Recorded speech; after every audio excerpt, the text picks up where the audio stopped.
Histoire à mon mari avait des vidéos secrètes de sa collègue sur son iPad, et quand je l'ai confronté, il a prétendu qu'ils avaient une liaison et que tout était consensuel. Mais ensuite, je l'ai rencontrée, et elle ne savait pas du tout qu'il l'enregistrait. Mon mari, Knox, 32 ans, H, et moi, 29 ans, F, nous sommes rencontrés à l'université par le biais d'amis communs et sommes sortis ensemble pendant 2 ans avant qu'il ne me demande en mariage. Le mariage était petit mais parfait. Nos deux familles s'entendaient bien. Nous avons acheté une maison de ville en banlieue l'année dernière après avoir économisé pendant près de 3 ans. Je travaille dans le marketing et lui dans la finance. Nous avons tous les deux des emplois stables et prévoyons de commencer à essayer d'avoir un bébé l'été prochain. Notre relation a toujours semblé solide. Nous n'avons jamais eu de grosses disputes. Nous partagions les tâches ménagères de manière assez équitable. Nous avions des soirées en amoureux 2 fois par mois. Notre vie sexuelle était bonne. Je lui faisais entièrement confiance. Il ne m'a jamais donné de raison de douter. Nous avions tous les deux accès au téléphone et ordinateur portable de l'autre. Pas parce que nous nous surveillions, mais parce que c'était simplement plus facile ainsi. Si mon téléphone chargeait à l'étage et que j'avais besoin de vérifier quelque chose, j'utilisais son téléphone. Il faisait de même avec le mien. C'était naturel. Knox jouait au basket 2 fois par semaine avec ses amis de l'université. Tous les mardis et jeudis soirs, il partait vers 18h et revenait vers 21h. Je profitais de ces soirées pour prendre des nouvelles de ma sœur Riley, 26 ans, F, ou regarder des émissions qui ne l'intéressaient pas. Cela fonctionnait bien pour nous deux. Jeudi dernier, il a oublié son iPad sur le comptoir de la cuisine en partant pour le basket. Je faisais du télétravail ce jour-là et mon ordinateur portable faisait des siennes. Il gelait toutes les quelques minutes. J'ai décidé d'utiliser son iPad pour finir de répondre à quelques emails. Je l'ai ouvert et j'ai vu qu'il avait laissé plusieurs onglets ouverts. L'un d'eux était sa galerie photo. J'étais sur le point de la fermer quand j'ai remarqué quelque chose d'étrange. Il y avait un dossier que je n'avais jamais vu auparavant. Il avait un nom générique comme « Document 2 » ou quelque chose de similaire. Je l'ai ouvert sans trop y penser. Ce que j'ai trouvé m'a retourné l'estomac. Il y avait des dizaines de vidéos. Tout était de son ancienne collègue, Stéphanie. Je l'avais rencontrée 2 fois lors d'événements d'entreprise.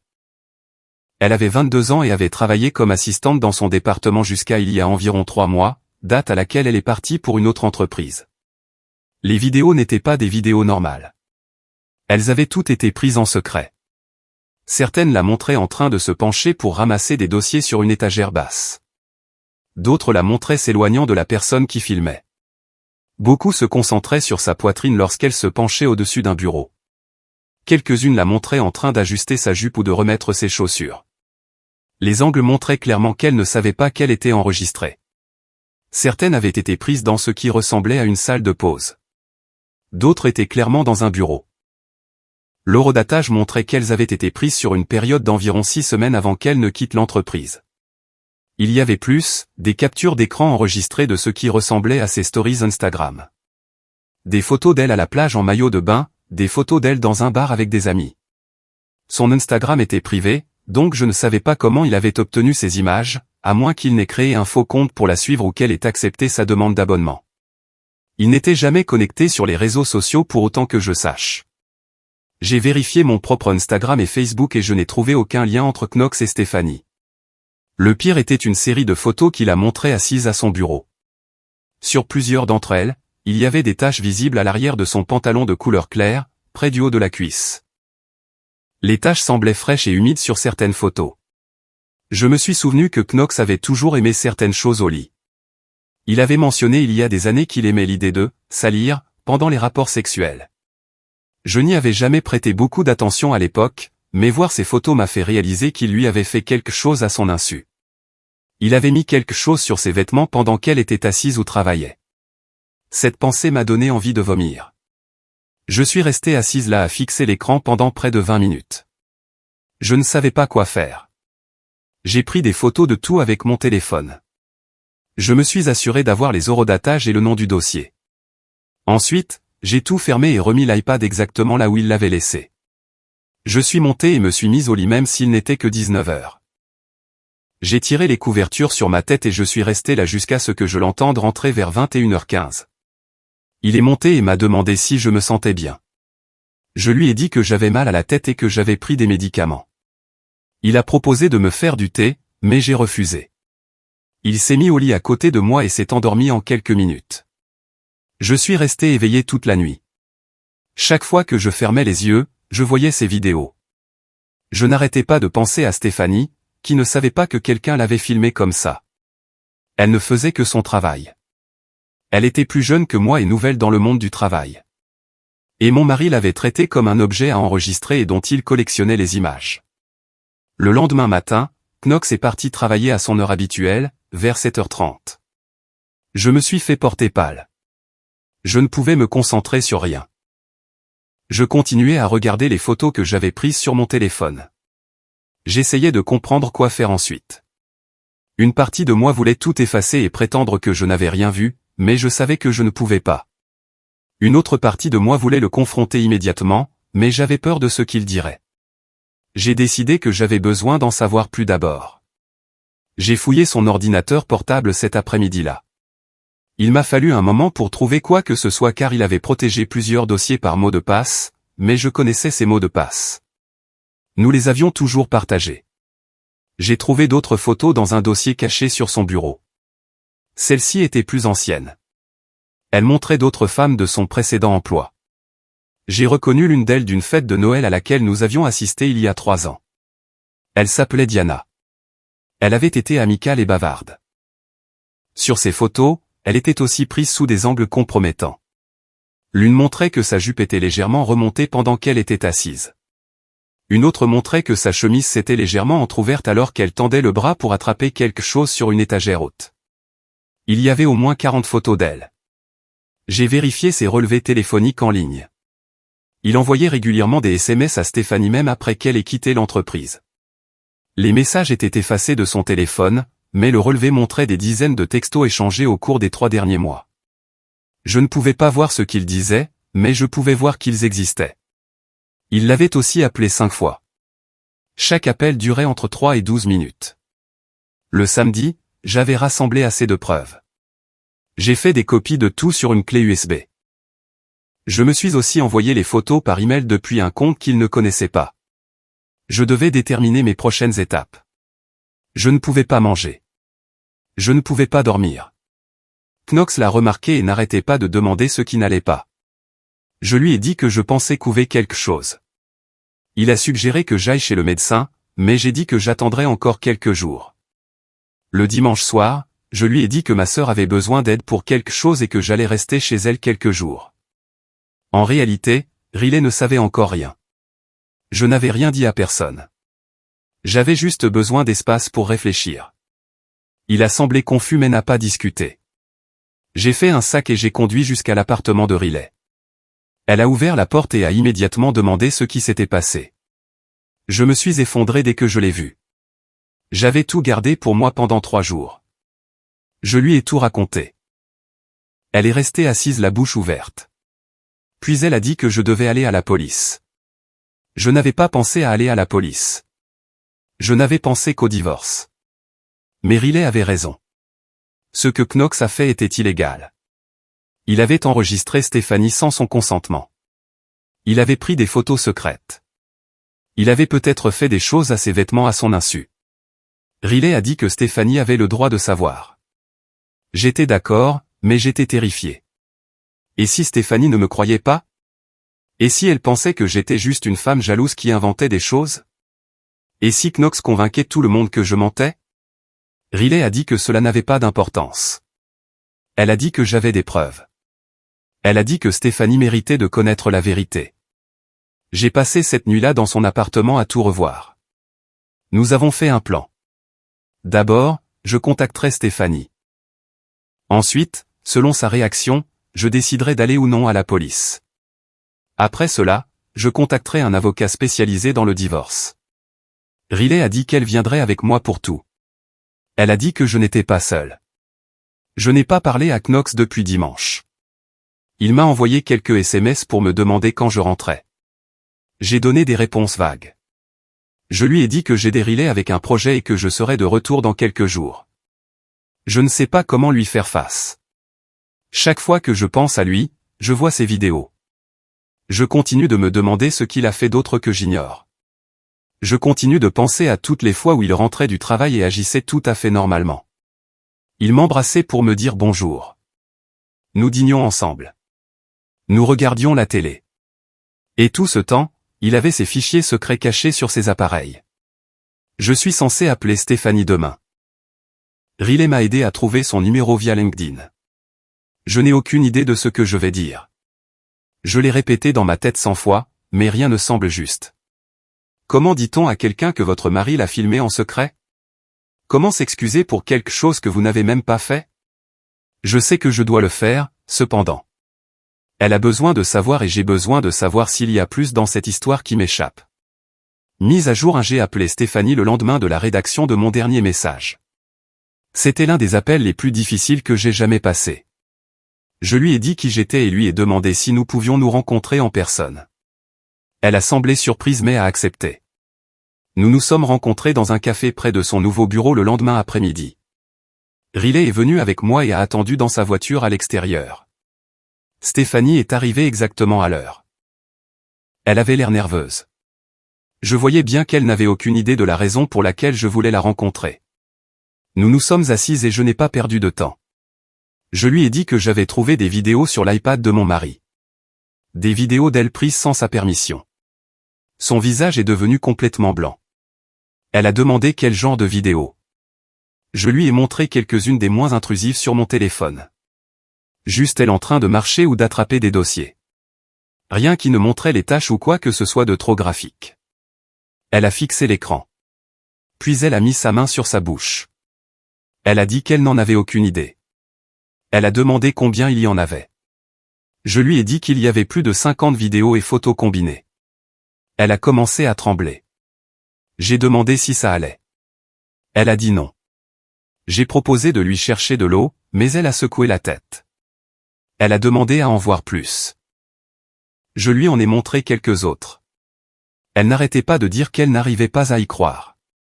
Elle a dit que Knox avait toujours été gentil avec elle. Un peu trop amical peut-être, mais elle pensait que c'était juste sa personnalité. Ensuite, je lui ai montré les photos avec les taches sur ses vêtements. Elle les a regardées pendant un long moment. Puis elle a dit quelque chose qui m'a glacé le sang. Elle a dit qu'environ un mois avant de quitter son emploi, elle avait remarqué des taches étranges sur ses vêtements à quelques reprises. Elle pensait qu'elle s'était peut-être assise dans quelque chose, que la chaise était sale. Elle l'avait même mentionné à un autre collègue. Le collègue avait ri et dit que le mobilier de bureau était vieux et dégoûtant. Stéphanie a dit qu'elle ne l'avait jamais relié à autre chose jusqu'à maintenant. J'ai demandé si elle se souvenait que Knox était dans les parages quand elle remarquait les taches. Elle a réfléchi, puis elle a dit oui. Il lui avait apporté des dossiers quelquefois juste avant le déjeuner. Elle partait déjeuner et revenait, et remarquait parfois les taches plus tard dans l'après-midi. Elle a dit qu'il semblait toujours traîner autour de son bureau plus que les autres. Il lui posait des questions sur son week-end ou ses projets. Elle pensait qu'il était juste amical.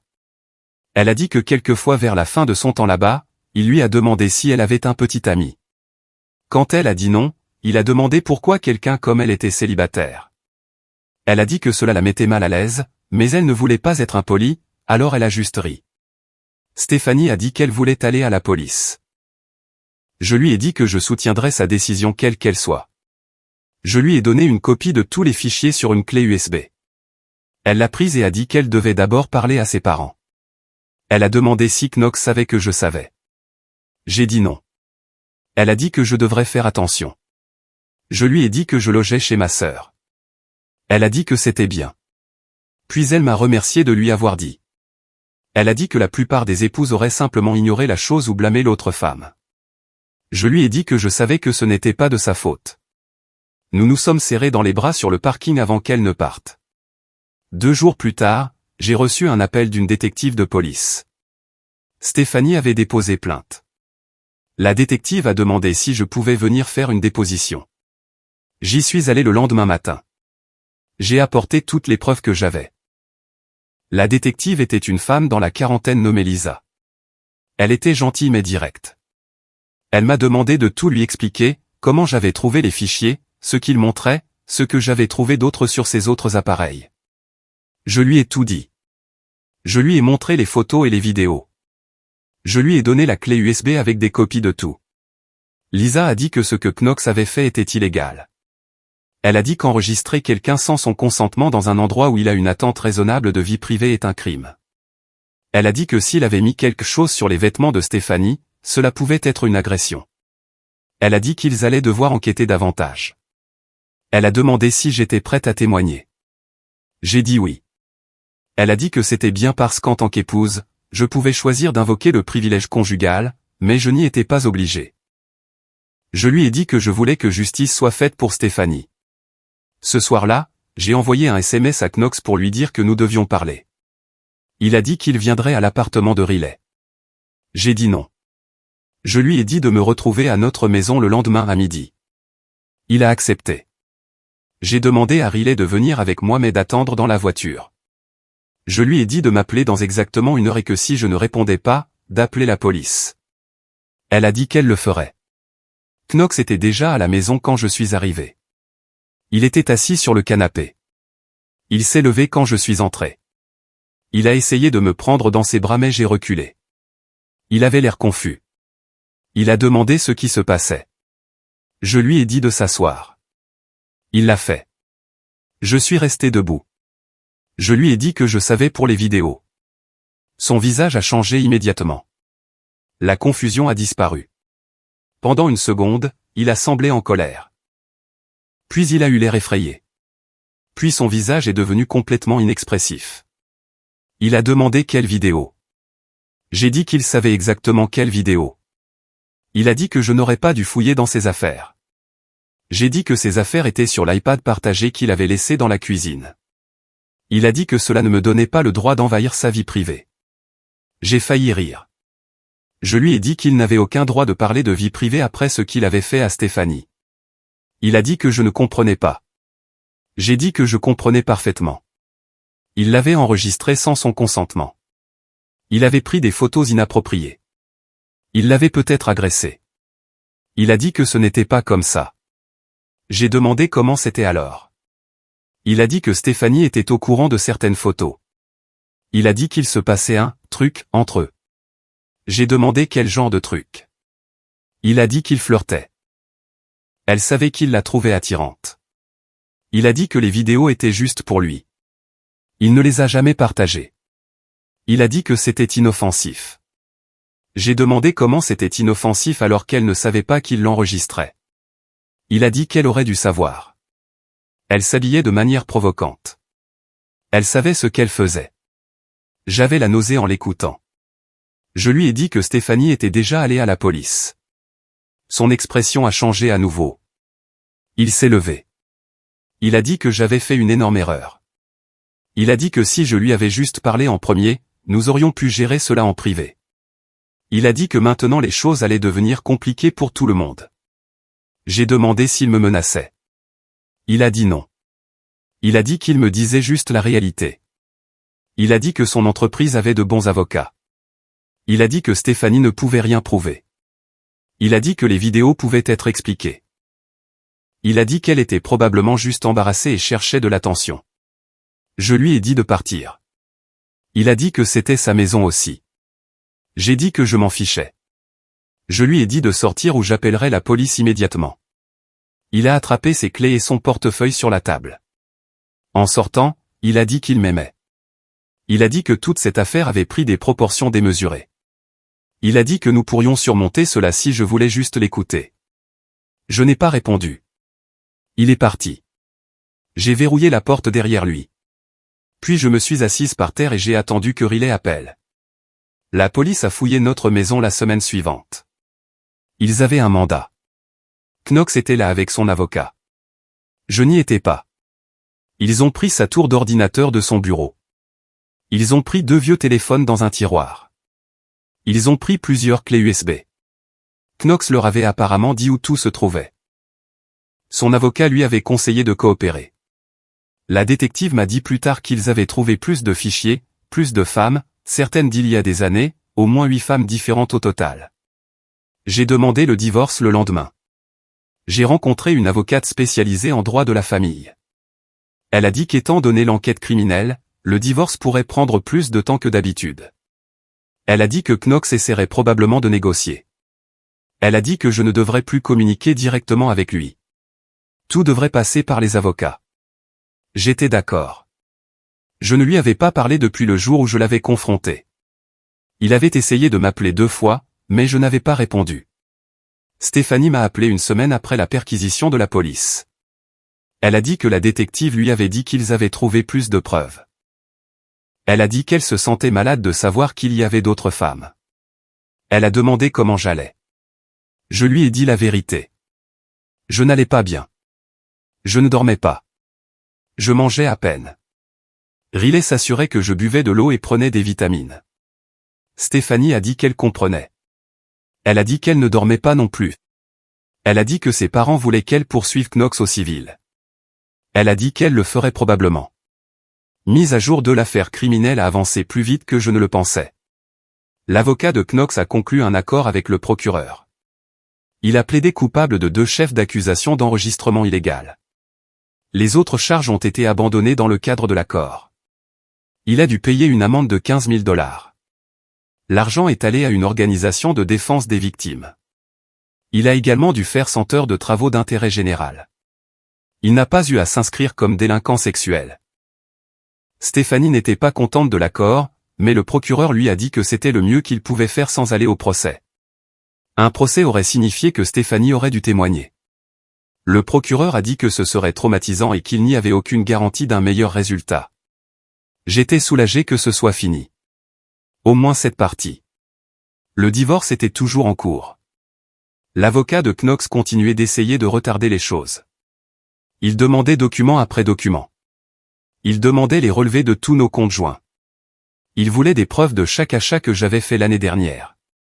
Mon avocate a dit que c'était une tactique pour gagner du temps. Elle a dit que Knox espérait que j'abandonnerais ou que j'accepterais un règlement moins favorable juste pour en finir. Je vivais à temps plein avec Riley maintenant. J'avais déménagé toutes mes affaires importantes hors de la maison. Knox y vivait toujours.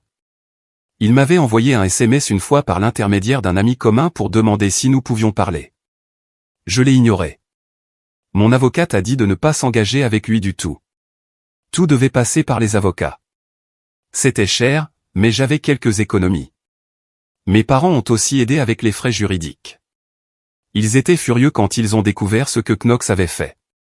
Mon père voulait le confronter, mais je l'ai supplié de ne pas le faire. J'ai dit que cela ne ferait qu'aggraver les choses. Pendant ce temps, j'ai découvert autre chose. Une des autres femmes dont les vidéos avaient été trouvées sur l'ordinateur de Knox m'a contacté via Facebook. Elle s'appelait Alicia. Elle avait travaillé dans l'entreprise de Knox il y a 4 ans, avant même que je ne le rencontre. Elle a dit que la police l'avait contacté et lui avait parlé des vidéos. Elle a dit qu'elle ne savait pas du tout qu'il l'enregistrait. Elle se souvenait de lui comme quelqu'un de calme et poli. Elle a dit qu'elle aurait aimé remarquer que quelque chose clochait à l'époque. Alicia a dit qu'elle n'allait rien poursuivre légalement.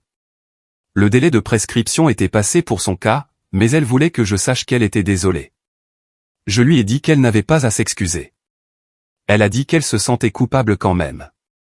Elle a dit que si elle avait remarqué quelque chose, peut-être qu'elle aurait pu l'arrêter avant qu'il ne le fasse à d'autres femmes. Je lui ai dit que ce n'était pas sa faute. Elle a dit qu'elle le savait, mais que cela ne la faisait pas se sentir mieux.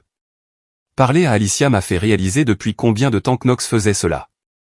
Ce n'était pas une erreur ponctuelle ou un moment d'égarement. C'était un schéma qui remontait à des années, peut-être même avant notre rencontre. Je me demandais s'il y avait d'autres femmes que je ne connaissais pas. Des femmes dont il avait mieux effacé ou caché les fichiers. Cette pensée m'empêchait de dormir la nuit. Mon avocate a finalement obtenu une date d'audience pour le divorce. Elle était prévue dans 6 semaines. Elle a dit que l'avocat de Knox avait arrêté de temporiser une fois l'affaire criminelle résolue. Elle a dit qu'il voulait probablement passer à autre chose. Elle a dit que nous trouverions probablement un accord avant la date d'audience. La plupart des divorces le font. Je lui ai dit que je ne voulais pas d'accord. Je voulais que tout soit décidé par un juge. Elle a dit que c'était mon droit, mais que cela pourrait signifier plus de temps et plus d'argent. J'ai dit que je m'en fichais. 3 semaines avant la date d'audience, l'avocat de Knox a envoyé une offre de règlement. Il voulait garder la maison. Il me donnerait la moitié de sa valeur en argent liquide. Nous partagerions nos comptes d'épargne et de retraite à parts égales. Il garderait sa voiture et je garderais la mienne. Il voulait partager les cadeaux de mariage à 50-50e. Mon avocate a dit que c'était une offre financièrement équitable. J'ai dit non. Je ne voulais rien de lui à part ma liberté. Mon avocate a dit que je devrais y réfléchir. Elle a dit que la maison valait beaucoup d'argent. Elle a dit que la moitié de sa valeur me permettrait de bien redémarrer. Je lui ai dit que je ne voulais pas de son argent. Je voulais qu'il vende la maison et partage les bénéfices. Elle a dit que cela pourrait prendre des mois. J'ai dit que je pouvais attendre. Elle a dit que si je rejetais l'offre, le juge pourrait ne pas m'en donner une meilleure. J'ai dit que je prendrais ce risque. Knox s'est présenté à l'appartement de Riley un soir environ 2 semaines avant la date d'audience. Riley n'était pas là. Elle était allée à la salle de sport. J'étais seul. Il a frappé à la porte. J'ai regardé par le Judas et je l'ai vu debout là. Je n'ai pas ouvert la porte. Il a frappé à nouveau. Il a dit mon nom. Il a dit qu'il voulait juste parler 5 minutes. Je suis restée silencieuse. Il a dit qu'il savait que j'étais là parce que ma voiture était garée dehors. Je n'ai toujours pas répondu. Il est resté là pendant près de 10 minutes. Il a continué à parler à travers la porte. Il a dit que je lui manquais. Il a dit qu'il avait fait une terrible erreur. Il a dit qu'il suivait une thérapie. Il a dit qu'il travaillait sur lui-même. Il a dit que le Knox qui avait fait ces choses n'était pas le vrai lui. Il a dit qu'il voulait arranger les choses. Il a dit que si je lui donnais juste une chance, il prouverait qu'il pouvait changer. Je n'ai pas cru un seul mot. Finalement, il est parti. J'ai appelé Riley et lui ai raconté ce qui s'était passé. Elle a dit qu'elle rentrait tout de suite. Elle a aussi dit que je devrais le dire à mon avocate. Je l'ai fait. Mon avocate a dit que s'il revenait, il fallait appeler la police. Elle a dit que cela pouvait être considéré comme du harcèlement. Elle a déposé une requête demandant au juge d'ordonner à Knox de rester loin de moi. Le juge l'a accordé. Knox n'avait pas le droit de s'approcher à moins de 500 pieds, environ 150 mètres, de moi ou de l'appartement de Riley. La nuit avant la date d'audience, je n'ai pas pu dormir. Je n'arrêtais pas de penser à tout ce qui avait mené à ce point. La découverte, la confrontation, la police, les avocats, tout cela semblait irréel. Moins de 6 mois auparavant, je pensais avoir un bon mariage. Je pensais connaître mon mari. Je pensais que nous vieillirions ensemble. Maintenant, j'étais sur le point de me tenir devant un juge et de mettre fin à tout cela. Une partie de moi n'arrivait toujours pas à croire que c'était réel. Mise à jour 3, le divorce a été finalisé le mois dernier. Le juge a ordonné la vente de la maison et le partage des bénéfices. Knox a pu garder ses comptes de retraite et j'ai pu garder les miens. Nous avons partagé notre compte d'épargne. J'ai pris les meubles que je voulais de la maison et il a gardé le reste. L'ensemble du processus a pris près de 9 mois du début à la fin. C'était épuisant et coûteux, mais c'était fait. Stéphanie a fini par poursuivre Knox. Son procès est toujours en cours. Son avocat dit que cela pourrait prendre encore 1 an ou plus. Elle demande des dommages et intérêts pour détresse émotionnelle et violation de la vie privée. L'avocat de Knox a essayé de faire rejeter l'affaire, mais le juge a autorisé sa poursuite. Stéphanie m'envoie parfois des nouvelles. Nous ne sommes pas proches, mais nous restons en contact. Elle a dit que le processus avait été difficile, mais qu'il en valait la peine. Elle a dit qu'elle voulait que d'autres femmes sachent qu'elles peuvent se battre. J'ai emménagé dans mon propre appartement il y a 2 mois. C'est petit, mais c'est à moi. Riley m'a aidé à le meubler avec des choses venant de friperies et de magasins discount. Je reconstruis ma vie de zéro. Certains jours sont plus faciles que d'autres. J'ai commencé un nouveau travail le mois dernier. Mon ancienne entreprise était d'un grand soutien, mais j'avais besoin d'un nouveau départ. Trop de gens là-bas connaissaient Knox. Trop de gens avaient des opinions sur ce qui s'était passé. À mon nouveau travail, personne ne connaît mon histoire. Je suis juste une autre personne essayant de faire du bon travail. Mes parents ont été d'un grand soutien. Ma mère m'appelle tous les quelques jours pour prendre des nouvelles. Mon père se met toujours en colère quand le nom de Knox est mentionné. Il dit qu'il aurait dû voir les signes. Je lui dis qu'il n'y avait aucun signe. Knox était doué pour cacher ce qu'il était. C'est la partie qui me dérange encore le plus. J'ai vécu avec lui pendant 6 ans. J'ai dormi à côté de lui. Je lui faisais entièrement confiance. Et je n'avais aucune idée de qui il était vraiment. J'ai croisé quelqu'un du bureau de Knox il y a quelques semaines dans une épicerie. Elle était son ancienne responsable. Elle m'a arrêté au rayon fruits et légumes. Elle a dit qu'elle avait tout appris. Elle a dit qu'elle était désolée. Elle a dit qu'elle ne savait pas que Knox était capable d'une chose pareille. Elle a dit qu'il semblait toujours si normal au travail. Puis elle a dit quelque chose qui m'est resté. Elle a dit que parfois les gens qui semblent les plus normaux sont ceux qui cachent le plus de choses. Knox a essayé de me contacter une dernière fois environ un mois après la finalisation du divorce. Il m'a envoyé un email. C'était long et décousu. Il a dit qu'il était en thérapie depuis 6 mois. Il a dit qu'il comprenait maintenant que ce qu'il avait fait était mal. Il a dit qu'il en assumait l'entière responsabilité. Il a dit qu'il espérait qu'un jour je pourrais lui pardonner. Il a dit qu'il m'aimerait toujours. J'ai supprimé l'email sans le finir. Puis j'ai bloqué son adresse email. Je n'avais aucun intérêt pour ses excuses ou ses explications. Rien de ce qu'il pourrait dire ne changerait ce qu'il a fait. Certaines personnes m'ont demandé si j'avais vu des signes avant de trouver les vidéos. J'y ai beaucoup réfléchi. La vérité est qu'il y avait de petites choses qui auraient peut-être dû me faire douter. Il parlait de ses collègues féminines plus que nécessaire. Il montrait parfois des femmes attirantes quand nous étions sortis.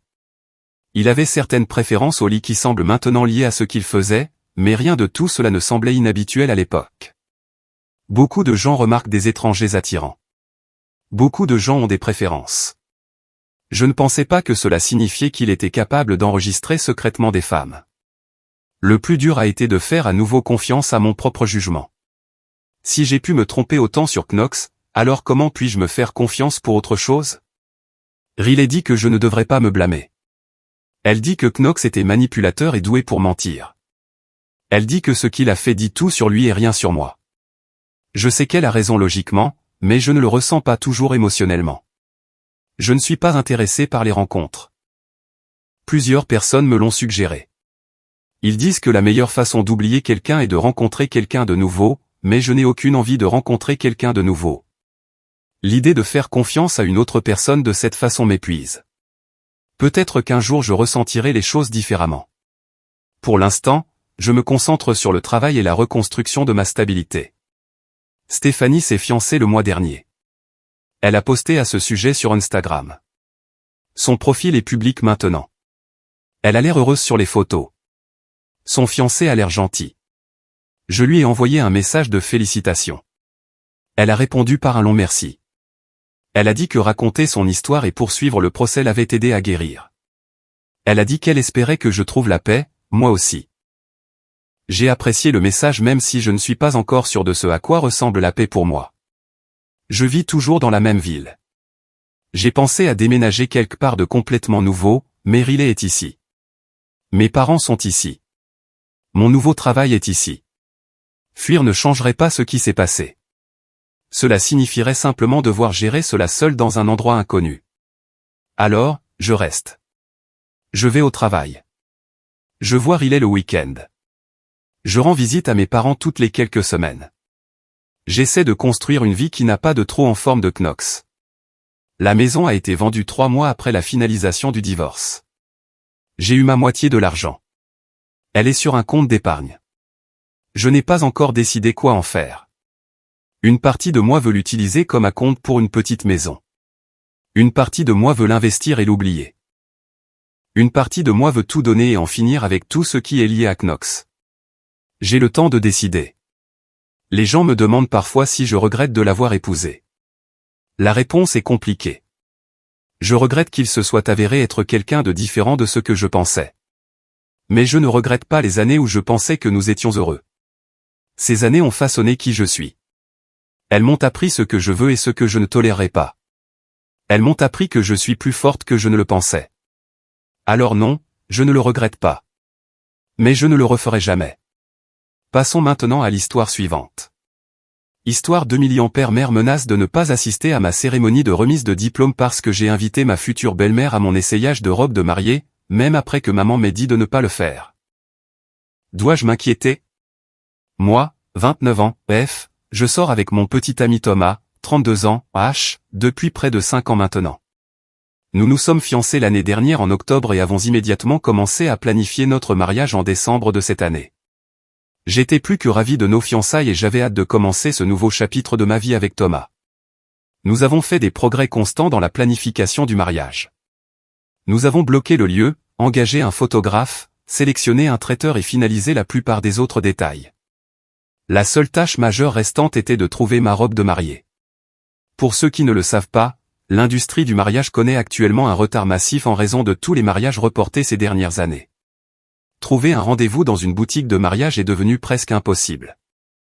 J'ai contacté toutes les boutiques de mariage dans un rayon de 80 km autour de chez nous et je me suis inscrite sur toute leur liste d'attente, en espérant que quelqu'un annulerait son rendez-vous. La semaine dernière, j'ai enfin reçu l'appel que j'attendais. Une boutique locale m'a appelé pour me dire qu'ils avaient une annulation pour ce samedi à 8h30. L'assistante de la boutique a expliqué qu'en raison de la situation actuelle, ils n'autorisaient qu'un seul invité par marié.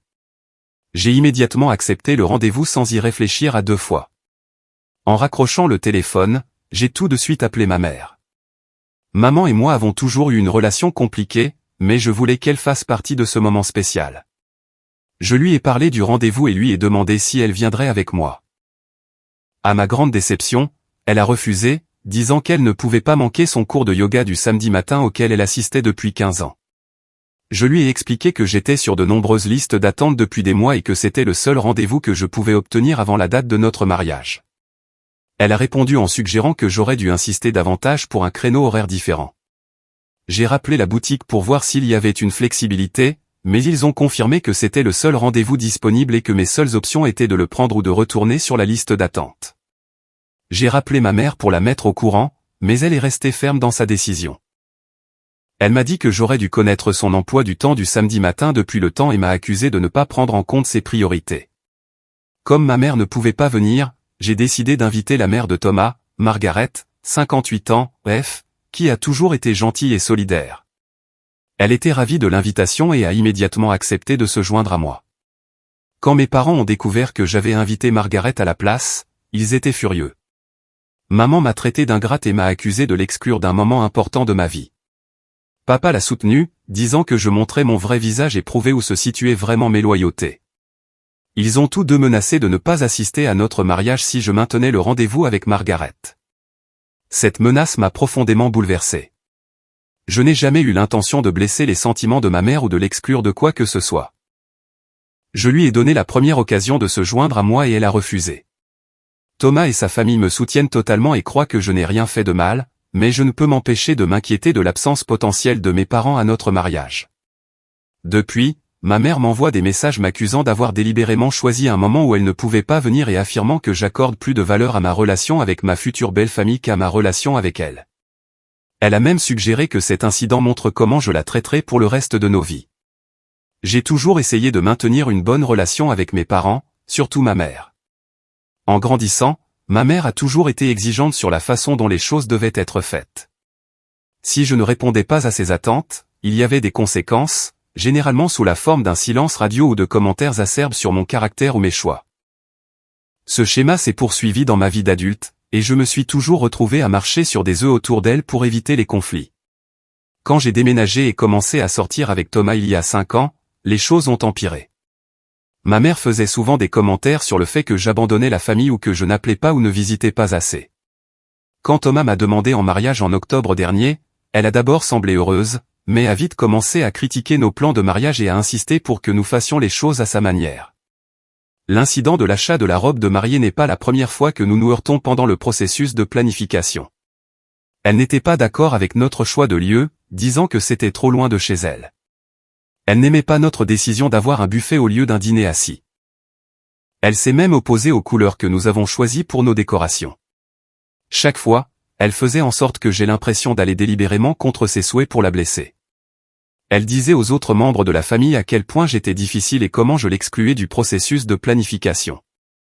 Même si je l'avais impliquée à chaque étape, j'avais espéré que la planification de ce mariage nous rapprocherait et réparerait certains des dégâts dans notre relation.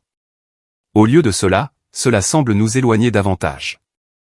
Je commence à me demander si je suis déraisonnable ou si c'est juste un autre exemple du comportement contrôlant de ma mère. En repensant à mon enfance, je réalise maintenant que ma mère utilisait souvent la culpabilité et la manipulation pour obtenir ce qu'elle voulait. Si je voulais passer du temps avec des amis au lieu d'elle, elle me faisait culpabiliser en disant des choses comme à quel point elle serait seule sans moi, ou comment les amis partent toujours, mais la famille est pour toujours. Si j'avais une meilleure note que les enfants de ses amis, elle minimisait ma réussite pour éviter que les autres se sentent mal. Si j'exprimais un intérêt pour quelque chose qu'elle n'approuvait pas, elle trouvait des moyens de me décourager. Ce n'est que lorsque j'ai rencontré Thomas et passé du temps avec sa famille que j'ai réalisé à quel point les dynamiques familiales pouvaient être différentes. Ses parents, Margaret et John, sont solidaires sans être intrusifs. Ils offrent des conseils quand on leur demande, mais respectent nos décisions. Ils s'intéressent à nos vies sans nous faire sentir coupables d'avoir la nôtre. Voir cette différence m'a rendu plus consciente des schémas malsains dans ma propre famille. J'ai toujours été quelqu'un qui essaie de plaire à tout le monde, souvent au détriment de mon propre bonheur. J'ai du mal à dire non ou à prioriser mes besoins par rapport à ceux des autres. Ce trait a rendu particulièrement difficile pour moi de tenir tête à ma mère et de fixer des limites. Dans cette situation particulière avec le rendez-vous pour la robe, je me sens tiraillé entre y aller avec Margaret et risquer d'endommager davantage ma relation avec mes parents, ou annuler complètement le rendez-vous, ce qui signifierait retourner sur la liste d'attente et peut-être ne pas trouver de robe à temps pour notre mariage. Thomas pense que je devrais maintenir le rendez-vous avec Margaret et ne pas laisser les menaces de ma mère influencer ma décision. Il pense que ma mère est déraisonnable et manipulatrice, et il ne veut pas que je cède à ses exigences. Ses parents sont d'accord, mais m'ont assuré qu'ils soutiendraient quelle que soit ma décision. Ma proche amie, Julie, qui me connaît ainsi que ma famille depuis des années, pense aussi que je devrais aller au rendez-vous. Elle m'a rappelé que j'avais donné à ma mère la première occasion de venir, et que ce n'est pas ma faute si elle a choisi son cours de yoga plutôt que ce moment spécial avec moi. Une partie de moi se sent coupable de causer potentiellement une rupture dans la famille juste avant notre mariage. Une autre partie de moi est en colère d'être forcée de choisir entre maintenir la paix dans la famille et faire ce qui est le mieux pour moi et mon futur mariage. J'ai contacté plusieurs autres membres de la famille pour voir s'ils pouvaient raisonner mes parents, surtout ma mère. Ma tante Linda, qui est la sœur de ma mère, a promis de lui parler, mais elle m'a prévenu que ma mère peut être têtue quand elle se sent lésée. Le rendez-vous est prévu pour ce samedi, et je dois prendre une décision bientôt.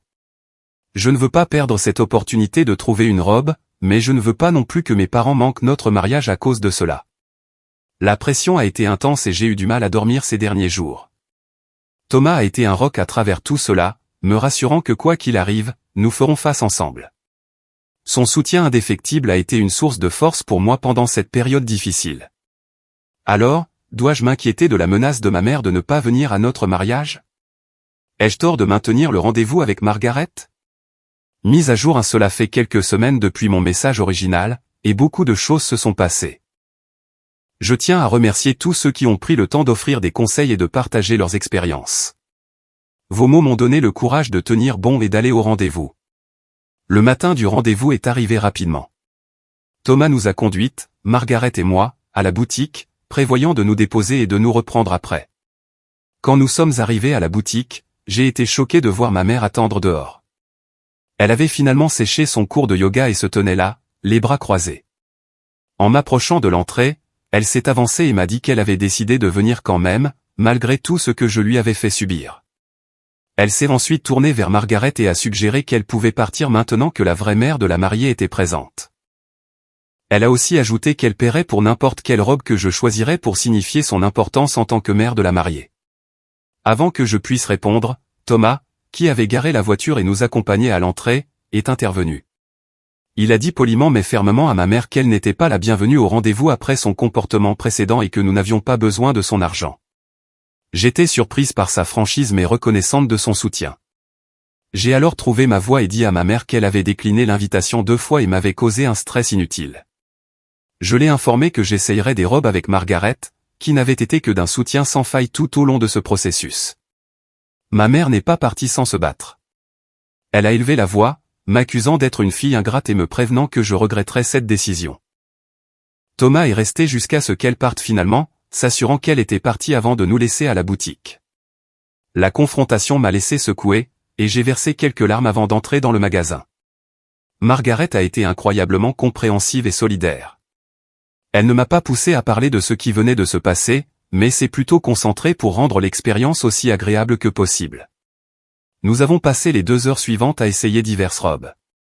Le personnel de la boutique était fantastique, offrant des suggestions et s'assurant que je me sentais à l'aise. Margaret était la compagne de shopping parfaite, honnête mais gentille dans ses commentaires, excitée quand je trouvais quelque chose que j'aimais, et patiente quand je n'arrivais pas à me décider. Pendant notre temps à la boutique, Margaret a partagé avec moi qu'elle avait aussi grandi dans un environnement familial difficile.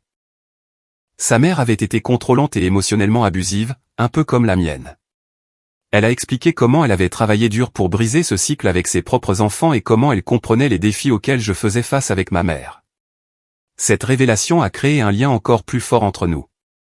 C'était réconfortant de savoir qu'elle comprenait vraiment ce que je traversais et ne me jugeait pas pour la relation compliquée que j'avais avec mes parents. Malgré l'essayage de nombreuses robes, je n'ai pas trouvé la bonne dans cette boutique particulière. Mais l'expérience était quand même incroyablement précieuse.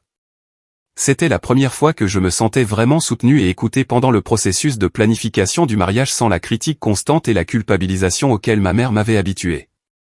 Après le rendez-vous, nous avons retrouvé Thomas pour le déjeuner et je lui ai raconté l'expérience. Il était heureux de me voir de meilleure humeur malgré le drame du matin. Margaret a suggéré que nous essayions quelques autres boutiques dans les villes voisines, proposant de faire le trajet avec moi chaque fois que je pourrais obtenir un autre rendez-vous. Ce soir-là, j'ai reçu une avalanche de messages de ma mère. Elle prétendait qu'elle avait toujours eu l'intention d'assister au rendez-vous et qu'elle avait seulement dit qu'elle ne pouvait pas venir parce qu'elle voulait me faire une surprise. Elle a aussi insisté sur le fait qu'elle ne s'était fâchée que lorsque j'avais invité Margaret avant de confirmer qu'elle ne pouvait absolument pas venir. Ces déclarations contredisaient tout ce qu'elle avait dit précédemment. Les messages ont continué les jours suivants, devenant de plus en plus hostiles. Elle a dit aux membres de la famille que je l'avais délibérément exclue de l'essayage de la robe et que j'essayais de la remplacer par ma future belle-mère. Plusieurs parents m'ont appelé, inquiets de la situation et me pressant de m'excuser auprès de ma mère pour maintenir la paix. Mon père s'en est aussi mêlé, m'envoyant un long email sur la loyauté familiale et sur la façon dont je déchirais la famille avec mes actions égoïstes. Il m'a rappelé tous les sacrifices que ma mère avait faits pour moi au fil des ans et comment je la remboursais par le manque de respect et l'ingratitude. La situation a escaladé quand ma mère a annoncé sur les réseaux sociaux qu'elle avait le cœur brisé parce que sa fille ne voulait pas l'impliquer dans la planification du mariage. Elle a commodément omis la partie où elle avait décliné l'invitation 2 fois. Cette déclaration publique a transformé ce qui était une affaire de famille privée en un spectacle public. Des amis et des parents éloignés qui avaient vu son message m'ont contacté pour demander ce qui se passait. Je me suis senti obligé de me défendre et d'expliquer la situation à chaque personne individuellement, ce qui était épuisant et émotionnellement drainant. Tout au long de tout cela, Thomas et sa famille sont restés solidaires. Ils n'ont jamais dit du mal de mes parents, mais m'ont assuré que je n'avais rien fait de mal et que le comportement de ma mère était déraisonnable. Une semaine après le rendez-vous, j'ai réussi à en obtenir un autre dans une boutique différente, cette fois avec une politique d'invités plus flexible. J'ai invité à la fois ma mère et Margaret, espérant tendre un rameau d'olivier et impliquer ma mère dans le processus. Ma mère a refusé à nouveau, disant qu'elle ne pouvait pas être dans la même pièce que la femme qui volait sa fille. Je suis allé au 2e rendez-vous avec Margaret et mon amie Julie. Cette fois, j'ai trouvé une robe que j'aimais, une robe ligne à simple avec des détails en dentelle délicats. Elle avait besoin de quelques retouches, mais la boutique m'a assuré qu'il pourrait l'avoir prête à temps pour notre mariage en décembre. Quand j'ai partagé la nouvelle avec mes parents, espérant qu'ils seraient heureux pour moi, ma mère a répondu en disant qu'elle m'aurait aidé à trouver une bien meilleure robe si je l'avais impliquée. Mon père a suggéré que je rende la robe et recommence avec les conseils de ma mère. Leurs réactions ont confirmé ce que je réalisais lentement. Ce n'était pas vraiment à propos de la robe ou du rendez-vous. C'était une question de contrôle. Ma mère ne supportait pas le fait que j'ai pris une décision sans son approbation et que j'ai trouvé le bonheur dans un moment qui ne l'impliquait pas. À l'heure actuelle, mes parents menacent toujours de ne pas venir à notre mariage. Ils ont dit à d'autres membres de la famille qu'ils ne viendraient pas à moins que je ne m'excuse d'avoir humilié ma mère et promettent d'être plus prévenante envers ses sentiments à l'avenir. Cet ultimatum m'a forcé à réfléchir à notre relation et au genre d'avenir que je veux pour moi et Thomas. Je commence à comprendre que peu importe ce que je fais, ce ne sera jamais assez pour satisfaire le besoin de contrôle et de validation de ma mère. Mise à jour 2. Cela fait 1 mois depuis ma dernière mise à jour, et les choses ont pris une tournure inattendue. Après beaucoup de discussions et de réflexions, Thomas et moi avons décidé d'annuler nos projets de mariage en décembre. Au lieu de cela, nous allons faire une petite cérémonie civile le mois prochain avec juste quelques amis proches et les parents de Thomas comme témoins. Cette décision n'a pas été prise à la légère. Le drame continu avec mes parents avait transformé ce qui aurait dû être un moment joyeux en une expérience stressante et anxiogène. Chaque aspect de la planification du mariage était devenu un champ de bataille, et nous étions tous les deux épuisés par le conflit constant. La goutte d'eau qui a fait déborder le vase est arrivée quand ma mère a commencé à appeler nos prestataires dans mon dos. Elle a contacté notre lieu de réception pour changer certains détails à mon insu et a même tenté d'annuler notre commande de gâteau parce qu'elle n'approuvait pas la saveur que nous avions choisie. Quand la boulangerie m'a appelé pour confirmer l'annulation, j'étais choqué et j'ai immédiatement appelé ma mère pour la confronter. Elle n'a pas nié ses actions mais les a justifiées en disant qu'elle essayait de corriger mes erreurs et de s'assurer que le mariage soit parfait. Quand j'ai souligné que ce n'était pas son mariage à planifier, elle est devenue défensive et m'a accusé d'être ingrate pour son aide. La même semaine, mon père m'a envoyé un email avec une liste d'exigences qui devaient être satisfaites s'il devait assister au mariage. La liste incluait le changement du lieu pour un endroit plus proche de chez eux, permettre à ma mère d'aider à choisir une nouvelle robe de mariée, lui donner un rôle spécial dans la cérémonie et limiter mes interactions avec Margaret pendant les préparatifs du mariage. Après avoir lu l'email, je l'ai montré à Thomas et nous avons tous deux convenu que nous ne pouvions pas continuer le mariage comme prévu. Les demandes étaient déraisonnables et même si nous essayions de les satisfaire à mi-chemin, cela ne mènerait qu'à plus de demandes et plus de conflits. Nous avons passé un week-end à peser nos options. Nous avons envisagé de reporter le mariage, de nous enfuir pour nous marier, ou de poursuivre nos plans originaux malgré les menaces de mes parents. Finalement, nous avons décidé qu'une petite cérémonie civile nous permettrait de commencer notre vie conjugale sans le nuage du drame familial planant au-dessus de nous. Quand nous avons pris la décision, j'ai ressenti un soulagement. Pour la première fois depuis des mois, je ne me réveillais pas avec la boule au ventre, redoutant le nouveau drame que la journée apporterait. Thomas a remarqué le changement immédiatement et a dit qu'il était heureux de me voir sourire à nouveau. Nous avons réussi à récupérer la plupart de nos acomptes auprès des prestataires, qui ont été étonnamment compréhensifs quant à notre situation. Nous avons envoyé des emails à tous nos invités expliquant que nous avions décidé d'avoir un mariage plus petit en raison de circonstances imprévues. La plupart de nos amis et de notre famille ont été solidaires et nous ont souhaité le meilleur. Mes parents, cependant, n'ont pas bien pris la nouvelle. Ma mère m'a appelé en pleurs, m'accusant de changer nos plans pour la punir. Elle a prétendu que si je l'aimais vraiment, j'aurais travaillé plus dur pour l'inclure dans les préparatifs du mariage. Mon père a suggéré que la famille de Thomas avait influencé ma décision et m'a prévenu que je faisais une énorme erreur en les choisissant plutôt que mon propre sang. J'ai essayé d'expliquer que notre décision n'était pas de choisir une famille plutôt qu'une autre, mais de faire ce qui était le mieux pour nous en tant que couple. Ils ne voulaient pas l'entendre et ont mis fin à l'appel, disant qu'ils avaient besoin de temps pour digérer ma trahison. Quelques jours après avoir informé mes parents, j'ai reçu un appel surprenant de Margaret. Elle m'a demandé si j'envisagerais de porter sa robe de mariée pour notre cérémonie civile. Elle l'avait conservée soigneusement et pensait qu'elle pourrait m'aller avec des retouches minimes. Elle avait voulu me l'offrir plus tôt, mais hésitait, ne voulant pas s'imposer ou contrarier ma mère. J'ai été touché par le geste et j'ai accepté d'essayer la robe. C'était une magnifique robe vintage avec un style plus simple que ce que j'avais envisagé pour le mariage à l'église, mais parfait pour nos plans réduits. La robe avait besoin de quelques ajustements mineurs, pour lesquels Margaret a proposé son aide.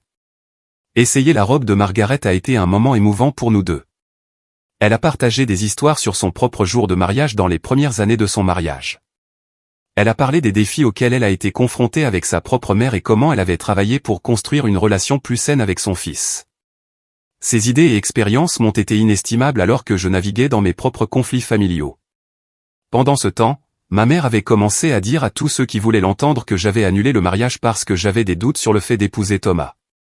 Ce mensonge s'est répandu rapidement parmi notre famille élargie et nos amis communs, causant confusion et inquiétude. J'ai passé des jours à clarifier la situation auprès de parents inquiets qui avaient entendu la version des faits de ma mère.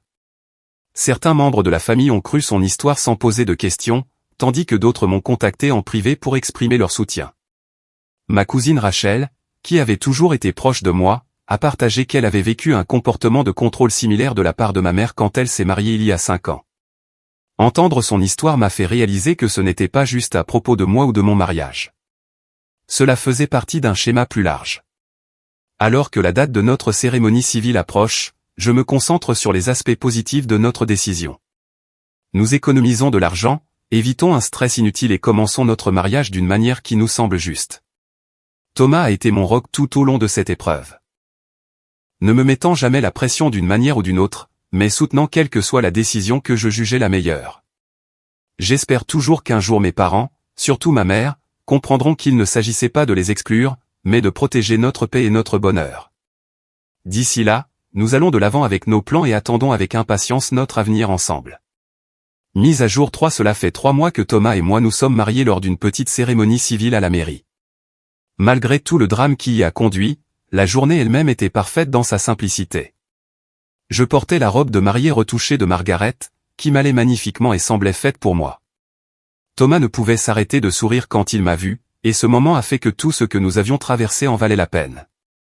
Les parents de Thomas étaient là comme témoins, ainsi que 4 de nos amis les plus proches. La cérémonie était brève mais significative. Et après, nous avons eu un délicieux déjeuner dans notre restaurant préféré. Il n'y avait pas de décorations élaborées, pas de gâteaux à plusieurs étages, pas de piste de danse, juste nous et les personnes qui soutenaient vraiment notre relation, célébrant notre engagement l'un envers l'autre. Mes parents n'ont pas assisté à la cérémonie. Je leur avais envoyé une invitation comme dernier rameau d'olivier, espérant qu'ils pourraient mettre de côté leurs sentiments blessés pour ce jour important. Ils ont décliné par un bref SMS de mon père, disant qu'ils ne pouvaient pas soutenir un mariage qui avait été planifié pour les exclure délibérément. Dans les semaines suivant notre mariage, j'ai fait plusieurs tentatives pour contacter mes parents. Je leur ai envoyé des photos de la cérémonie, appelé pour leurs anniversaires, et même déposé un petit cadeau pour leur anniversaire de mariage. Mes efforts ont été accueillis soit par des réponses froides et formelles, soit par un silence complet.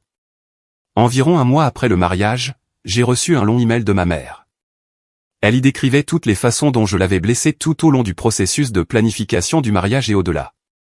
Elle prétendait qu'elle avait toujours envisagé de faire partie de mon jour spécial et que je l'avais privée de cette expérience par méchanceté. Elle a dit qu'elle avait besoin de temps et d'espace pour guérir de la douleur que je lui avais causée. L'email était rempli d'inexactitudes factuelles et d'histoires révisionnistes.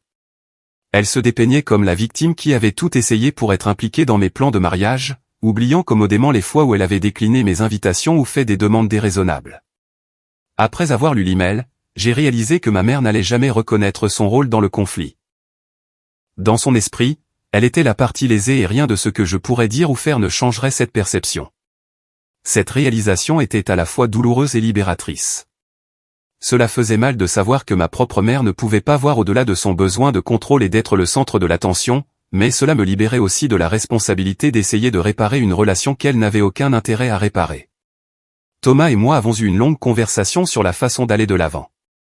Nous avons convenu que même si nous ne couperions pas entièrement le contact avec mes parents, nous devions établir des limites fermes pour protéger notre mariage et notre santé mentale. Cela signifiait limiter nos interactions avec eux, ne pas partager d'informations personnelles qui pourraient être utilisées contre nous, et ne pas leur permettre de dicter nos décisions. Le catalyseur de cette mise en place de limites est venu quand Thomas et moi avons commencé à discuter de nos projets futurs d'avoir des enfants. Thomas a exprimé son inquiétude à l'idée d'exposer de futurs enfants au genre de comportement manipulateur que ma mère avait affiché.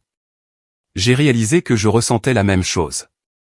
L'idée que ma mère utilise la culpabilité et la manipulation émotionnelle sur mes enfants comme elle l'avait fait avec moi était inacceptable. Nous avons décidé de parler à un conseiller familial spécialisé dans les relations parents-enfants difficiles. Le conseiller nous a aidés à développer des stratégies pour maintenir une relation limitée avec mes parents tout en nous protégeant de leurs comportements néfastes. Elle a souligné que fixer des limites n'était pas une question de punir mes parents, mais de créer un environnement sain pour que notre mariage prospère. Armé de ces conseils, j'ai appelé mes parents et expliqué notre décision. Je leur ai dit que bien que nous les estimions en tant que famille, leur comportement pendant nos fiançailles et la planification du mariage avaient endommagé notre relation. J'ai expliqué qu'à l'avenir, nous limiterions nos contacts avec eux jusqu'à ce qu'ils puissent respecter nos limites et nos choix. La conversation ne s'est pas bien passée. Ma mère m'a accusé d'être influencé par Thomas et sa famille, disant que j'avais changé et n'étais plus la fille qu'elle avait élevée. Mon père a suggéré que je traversais une phase et que je finirais par réaliser l'importance de la loyauté familiale. Aucun d'eux n'a reconnu le moindre tort de leur part. Après cette conversation difficile, nous avons mis en œuvre nos limites. Nous avons décliné les invitations aux événements familiaux où nous savions que mes parents essaieraient de créer un drame. Nous avons limité nos appels téléphoniques à une fois par mois et gardé les conversations brèves et impersonnelles. Nous avons arrêté de partager des détails sur nos vies qui pourraient être utilisés contre nous ou déformés en quelque chose de négatif. La distance a été difficile mais nécessaire. Il y a des moments où la relation que j'aimerais avoir avec mes parents me manque, surtout pendant les fêtes ou les occasions spéciales. Mais il y a aussi une nouvelle paix dans nos vies sans le drame constant et la manipulation. Les parents de Thomas ont continué à être solidaires sans outrepasser leurs droits. Ils ne disent jamais de mal de mes parents, mais offrent une oreille attentive quand j'ai besoin de parler de la situation. Margaret est devenue une conseillère de confiance et une amie, partageant ses propres expériences avec des membres de la famille difficile et offrant sa sagesse sans jugement. Quant à la famille élargie, les réactions ont été mitigées. Certains parents ont pris le parti de ma mère sans poser de questions, croyant son portrait de moi comme la fille ingrate qui a abandonné sa famille. D'autres m'ont contacté en privé pour exprimer leur soutien et partager des expériences similaires avec le comportement contrôlant de ma mère. J'ai appris que les dynamiques familiales sont complexes et que parfois le choix le plus sain est de créer de la distance. Cela ne signifie pas abandonner entièrement la relation, mais plutôt reconnaître ses limites et se protéger du mal. Thomas et moi nous concentrons maintenant sur la construction de notre vie ensemble. Nous avons récemment acheté une petite maison dans un quartier calme et nous nous installons dans la vie conjugale. Nous parlons de fonder une famille l'année prochaine ou à peu près, et je travaille à m'assurer de ne pas perpétuer les schémas malsains avec lesquels j'ai grandi. Le voyage n'a pas été facile, et il y a encore des jours difficiles. Mais dans l'ensemble, fixer des limites avec mes parents m'a permis de prioriser mon mariage et mon propre bien-être d'une manière qui n'était pas possible auparavant. Je ne me réveille plus avec l'anxiété de savoir quel nouveau drame m'attend ou de passer des heures à essayer de décoder les messages passifs-agressifs de ma mère. Pour quiconque faisant face à des défis familiaux similaires, je veux que vous sachiez qu'il est acceptable de prioriser votre propre santé mentale et votre bonheur. Fixer des limites ne signifie pas que vous n'aimez pas votre famille. Cela signifie que vous vous aimez assez pour créer les conditions nécessaires à une relation saine. Parfois, la distance que vous créez permet à tout le monde d'avoir l'espace nécessaire pour réfléchir et, espérons-le, se réconcilier un jour sur des termes plus sains. Histoire 3. Mon fiancé m'emmène acheter une bague en diamant pour mes fiançailles, mais nous tombons sur une femme qui le traite de tricheur. C'est moi qui l'ai appelé là-bas. Je suis une femme de 28 ans et je vis avec mon fiancé Owen, 29 ans, dans un bel appartement que mon père m'a offert pour mes 21 ans. Je vis ici depuis avant de rencontrer Owen, et c'est notre maison depuis quelques années. Je pensais que tout était parfait, mais maintenant je n'en suis plus si sûr. Laissez-moi vous donner un peu de contexte sur notre relation et ce qui s'est passé récemment. Après avoir obtenu mon diplôme universitaire en marketing, j'ai immédiatement commencé à travailler dans une agence de publicité de taille moyenne. J'ai toujours été assez intelligente et motivée, donc j'ai rapidement décroché un bon poste en tant que responsable de compte junior. La plupart du temps, je conduisais au travail dans ma vieille Honda Civic fiable, mais parfois je prenais un taxi partagé pour économiser sur le stationnement et faire ma part pour l'environnement. C'est en fait comme ça que j'ai rencontré Owen. C'était il y a environ 3 ans au milieu d'une semaine trépidante au travail. J'étais en retard pour une réunion client importante parce que ma voiture ne voulait pas démarrer. En panique, j'ai appelé un VTC partagé. Quand la voiture est arrivée, il y avait déjà un autre passager à l'intérieur, Owen. Il avait ce sourire amical et a proposé de se décaler pour que je puisse avoir plus de place. Nous n'avons pas beaucoup parlé pendant le trajet parce que je révisais frénétiquement mes notes de présentation, mais je me souviens avoir pensé à quel point il était attentionné. Dans ma précipitation pour sortir de la voiture quand nous sommes arrivés au centre-ville, j'ai accidentellement laissé mon sac à main derrière moi. Je ne m'en suis même pas rendu compte jusqu'à ce que je cherche mon portefeuille pour acheter un café après ma réunion. Je paniquais. Non seulement toutes mes cartes étaient là-dedans, mais aussi une somme importante d'argent liquide que j'étais censé déposer à la banque pour la petite entreprise de ma mère. Plus tard cet après-midi-là, j'ai reçu un appel d'un numéro inconnu. C'était Owen disant qu'il avait trouvé mon sac dans le taxi partagé et voulait me le rendre.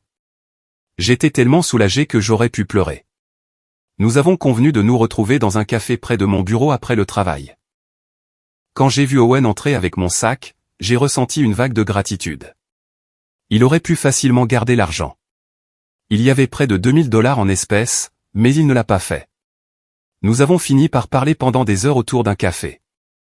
Il était charmant, drôle et semblait vraiment intéressé par ce que j'avais à dire. Avant de partir, nous avons échangé nos numéros, vous savez, juste au cas où.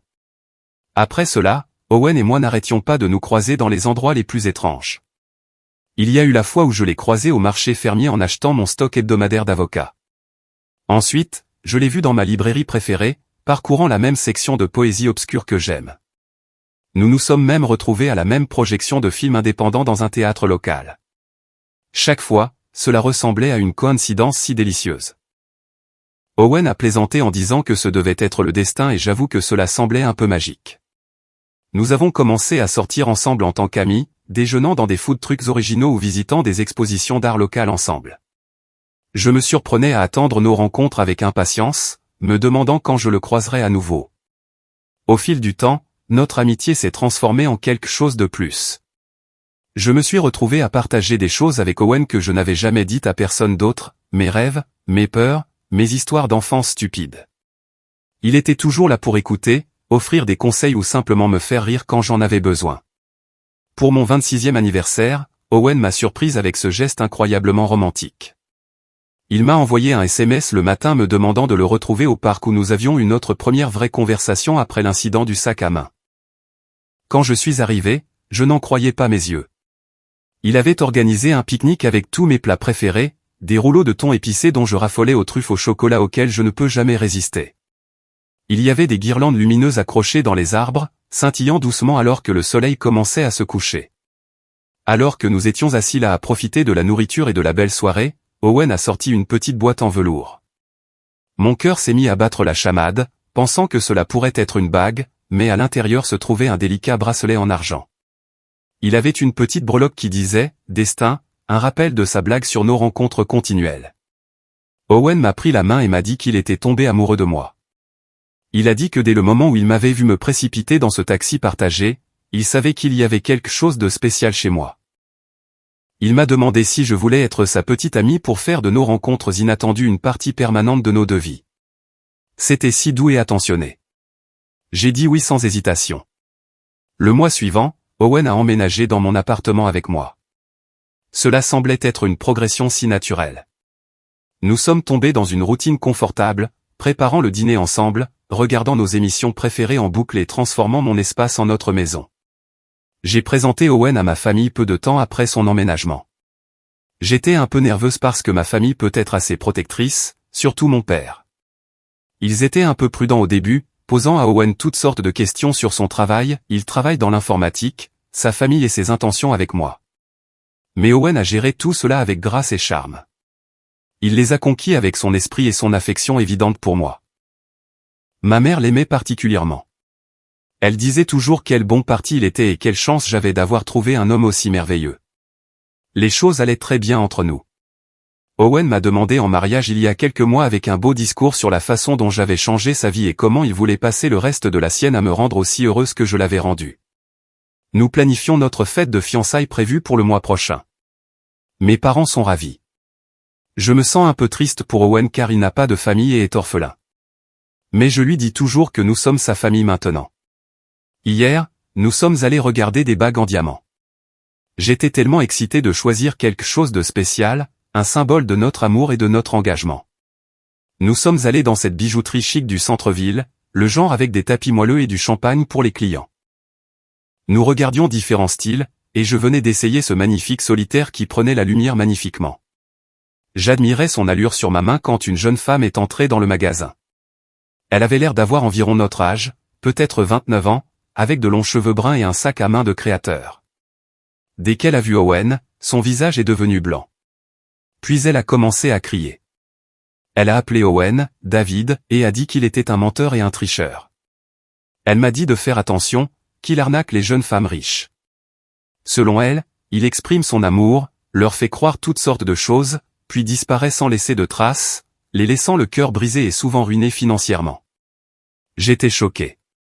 J'ai essayé d'expliquer qu'elle devait confondre Owen avec quelqu'un d'autre, mais elle a insisté sur le fait qu'elle était certaine que c'était lui. Elle a dit qu'elle n'oublierait jamais le visage de l'homme qui a ruiné sa vie. Owen avait l'air vraiment bouleversé. Il a tout nié, disant qu'il n'avait aucune idée de qui était cette femme ni pourquoi elle disait ces choses. La femme, qui s'est appelée Bella, a commencé à faire une scène. Elle pleurait et criait, me disant de ne pas faire la même erreur qu'elle. Owen a attrapé ma main et m'a pratiquement traîné hors du magasin, disant que nous devions partir avant que les choses n'empirent. Sur le chemin du retour, je n'arrêtais pas de demander à Owen de quoi il s'agissait. Si c'était juste un malentendu, pourquoi ne sommes-nous pas restés pour régler ça? Mais il continuait à donner des réponses vagues, disant que la femme était clairement instable et qu'il ne voulait pas faire de scène dans le magasin. Il a dit qu'elle avait dû le confondre avec quelqu'un d'autre et que ces choses arrivent parfois. Quand nous sommes rentrés, Owen est allé directement au lit, disant qu'il avait mal à la tête à cause de tout ce stress. Je suis assise ici maintenant complètement confuse et incertaine de quoi penser. Owen a toujours été si gentil et honnête. Il a été une constante dans ma vie pendant 3 ans. Cette femme pourrait-elle dire la vérité? Mais si c'était le cas, pourquoi Owen serait-il resté si longtemps? Je ne sais pas quoi faire. Une partie de moi veut croire Owen, faire confiance à la relation que nous avons construite, mais une autre partie continue de rejouer les mots de cette femme dans ma tête. Elle semble si sûre, si blessée. Et la réaction d'Owen était bizarre. Il n'a jamais fui la confrontation auparavant. En fait, il a toujours été du genre à affronter les problèmes de front.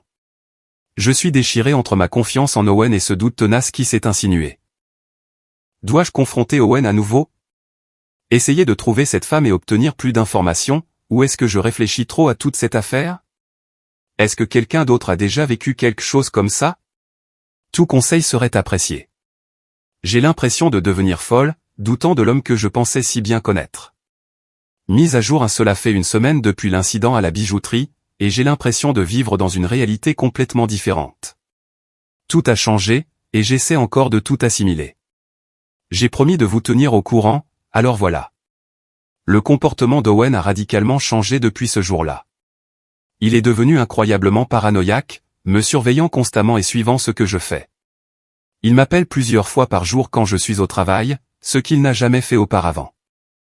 Au début, je pensais qu'il était juste attentionné, peut-être inquiet pour moi après le choc à la bijouterie. Mais c'est au-delà de ça maintenant. Il veut savoir où je suis, avec qui je suis, ce que je fais à tout moment. Quand il ne plane pas au-dessus de moi, il est à peine à la maison. Il part tôt le matin et rentre tard le soir. Quand je demande où il a été, il dit juste qu'il est occupé par le travail et des choses liées aux fiançailles. Mais quelque chose ne colle pas. Il a toujours été ouvert sur son travail auparavant, partageant souvent des histoires drôles sur ses collègues ou se plaignant de projets difficiles. Maintenant, il est vague et dédaigneux quand je pose des questions sur sa journée. J'ai remarqué d'autres changements aussi. Il est devenu nerveux, sursautant aux petits bruits. Il vérifie constamment son téléphone, mais il oriente l'écran loin de moi quand il le fait. Une fois, je suis rentré tôt du travail et je l'ai trouvé en train de fermer précipitamment son ordinateur portable, l'air coupable. Quand j'ai demandé ce qu'il faisait, il a marmonné quelque chose à propos de plans surprises pour la fête de fiançailles. Mais voilà le truc. Je n'ai pas été entièrement honnête avec vous tous non plus. La scène à la bijouterie, c'était une mise en scène. J'ai tout organisé. Je sais. Je sais que ça semble fou. Laissez-moi vous expliquer. Environ 2 semaines avant l'incident de la bijouterie, j'ai dû aller à Boston pour une réunion de travail. C'était un voyage rapide. Vol le matin, réunion l'après-midi, vol retour le lendemain. Après la réunion, j'ai décidé de faire du shopping car je visite rarement Boston. J'avais aussi récupéré un cadre photo fait sur mesure avec une photo d'Owen que j'avais commandé comme cadeau surprise d'anniversaire. Alors que je marchais sur Newbury Street, jonglant avec mes sacs de course et admirant les beaux bâtiments en grès rouge, j'ai accidentellement heurté une femme. Le cadre photo d'Owen est tombé du sac et a heurté le sol. Je me suis confondu en excuses, mais en me penchant pour ramasser le cadre, j'ai remarqué que la femme le fixait intensément. Elle s'est présentée comme Bella et m'a demandé comment je connaissais l'homme sur la photo. Confuse, j'ai expliqué qu'il était mon fiancé, Owen. Son visage s'est décomposé et elle a demandé si nous pouvions nous asseoir quelque part pour parler. Quelque chose dans son expression m'a fait accepter malgré mon hésitation initiale. Nous avons trouvé un café à proximité et nous nous sommes assises avec nos cafés. Bella a pris une profonde inspiration et m'a raconté une histoire qui m'a glacé le sang. Elle avait rencontré un homme qu'elle connaissait sous le nom de David il y a 3 ans de presque la même manière exacte que j'avais rencontré Owen. Le trajet partagé, le sac oublié, les rencontres fortuites, tout était pareil. Il l'avait charmée, l'avait fait tomber amoureuse de lui. Et puis au fil du temps, il avait commencé à demander de l'argent. De petites sommes au début, puis de plus grandes. Le temps qu'elle réalise ce qui se passait, il avait vidé son compte d'épargne et disparu. Je ne voulais pas la croire au début. Je lui ai parlé de la façon dont Owen était avec moi depuis 3 ans, comment il avait rencontré ma famille, comment nous planifions notre fête de fiançailles. Mais plus nous parlions, plus les similitudes dans nos histoires devenaient impossibles à ignorer. Bella m'a montré de vieilles photos d'elle et David sur son téléphone. C'était indéniablement Owen. Nous avons passé des heures à parler ce jour-là. Bella m'a parlé d'autres femmes qu'elle avait trouvées qui avaient des histoires similaires à propos d'Owen et David. C'était un schéma. Il ciblait des femmes qui semblaient financièrement stables, passaient quelques années à gagner leur confiance et l'accès à leur argent, puis disparaissaient. Parfois, il les laissait endettées, les ayant convaincus de contracter des prêts ou des cartes de crédit en leur nom. Je me sentais malade, en colère, trahi, mais surtout je me sentais stupide. Comment avais-je pu tomber dans le panneau? Comment avais-je pu être si aveugle? Je me suis toujours targué d'être intelligente et indépendante, mais j'avais été complètement dupé. Bella et moi avons élaboré un plan. Nous avons décidé de confronter Owen publiquement pour le prendre au dépourvu. C'est pourquoi j'ai suggéré d'aller acheter une bague. Bella a accepté de venir au magasin et de prétendre qu'elle le reconnaissait juste pour la première fois. Je pensais que voir sa réaction me donnerait la confirmation dont j'avais besoin, et ce fut le cas. Sa panique, sa précipitation pour sortir de là, ses excuses vagues après coup. Tout correspond à ce que Bella m'a dit. Depuis lors, je fais semblant que tout est normal tout en rassemblant plus de preuves. J'ai épluché nos dossiers financiers et trouvé quelques divergences. De petites sommes manquantes ici et là, s'additionnant pour faire un bon montant au fil du temps. J'ai aussi été en contact avec certaines des autres femmes dont Bella m'a parlé, et leurs histoires concordent parfaitement. Je sais maintenant que l'homme que je pensais connaître, l'homme que je pensais aimer, n'existe pas. Owen ou David ou quel que soit son vrai nom est un escroc et je suis sa dernière cible. La semaine passée a été la plus dure de ma vie. Chaque moment que je passe avec Owen ressemble à un mensonge. Chaque fois qu'il me touche ou me dit qu'il m'aime, je dois lutter contre l'envie de crier ou de pleurer. J'ai inventé des excuses pour dormir sur le canapé, disant que j'avais du mal à dormir et que je ne voulais pas le déranger. En réalité, je ne supporte pas d'être près de lui. J'ai été en contact constant avec Bella et les autres victimes. Nous avons partagé des informations, construit un dossier contre Owen et David. J'ai aussi contacté un ami avocat pour obtenir des conseils sur la façon de procéder légalement. Le plus dur a été de cacher cela à ma famille. Ils sont tellement excités par la fête de fiançailles, appelant constamment avec des idées et des plans. Ma mère continue de m'envoyer des liens vers des robes de mariée. Cela me brise le cœur de savoir à quel point ils seront dévastés quand ils découvriront la vérité. J'ai pris ma décision. Demain, je vais le démasquer. J'ai déjà contacté ma famille et quelques amis proches. Ils étaient choqués, mais ils me croient, et ils vont m'aider. J'ai aussi contacté la police avec les preuves que j'ai rassemblées. Je suis terrifié à l'idée de confronter Owen. Et s'il devenait violent? Et s'il réussissait à s'en sortir par la parole? Mais je suis aussi en colère. Je veux la justice, pas seulement pour moi, mais pour toutes les femmes qu'il a blessées. Je veux m'assurer qu'il ne puisse pas faire ça à quelqu'un d'autre. J'ai pris des dispositions pour que mon frère et quelques-uns de ses amis soient là quand je confronterai Owen, juste au cas où les choses tourneraient mal. Nous allons le faire chez mes parents sous prétexte de discuter des détails de la fête de fiançailles. J'ai peur, mais je suis aussi étrangement calme. Pour la première fois depuis des semaines, j'ai l'impression de reprendre le contrôle de ma vie. J'ai fini d'être une victime. Demain, je deviendrai une survivante. Souhaitez-moi bonne chance. Je vous tiendrai au courant demain une fois que ce sera fait. Et merci à vous tous pour votre soutien et vos conseils à travers ce cauchemar. Cela signifiait plus pour moi que vous ne le pensez. Dernière mise à jour, c'est fait. Owen a été démasqué et est maintenant en garde à vue. Je tremble encore de l'adrénaline, mais je voulais vous mettre au courant de ce qui s'est passé ce matin. Je me suis réveillé tôt et j'ai fait semblant que tout était normal. J'ai préparé le petit déjeuner pour Owen comme je le fais d'habitude le samedi.